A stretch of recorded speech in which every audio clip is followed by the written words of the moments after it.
রে তার আজকে এত খুশি খুশি লাগতেছে কেন? ওই দাদি। ও বাবা, আবার চোখে কাজল দিছ। ধুর দাদি, তুমি গল্প শোনাও তো। আচ্ছা, কি গল্প শুনবি?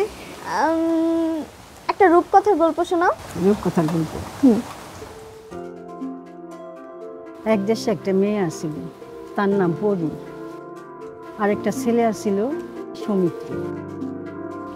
তারা দুইজনে খুব ভালোবাসত।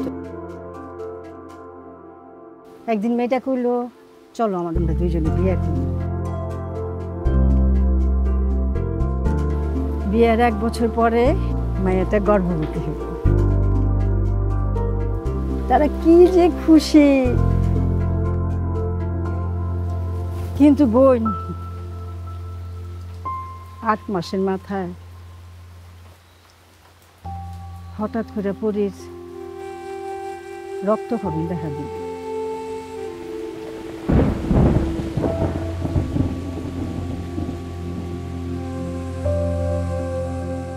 রক্তক্ষরণ হইতে হইতে পরি মারা গেল।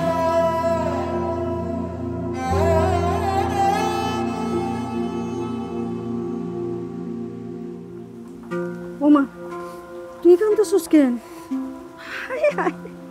এটা তো গল্প, রূপকথা, তুই কাঁদছিস কেন?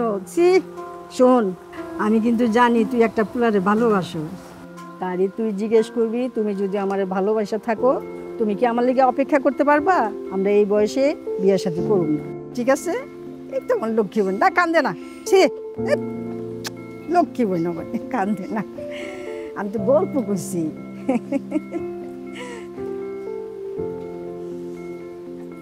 আল্লাহ,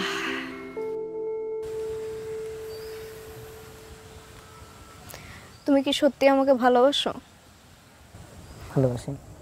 তাহলে কি তুমি অপেক্ষা করতে পারবা? পারবো।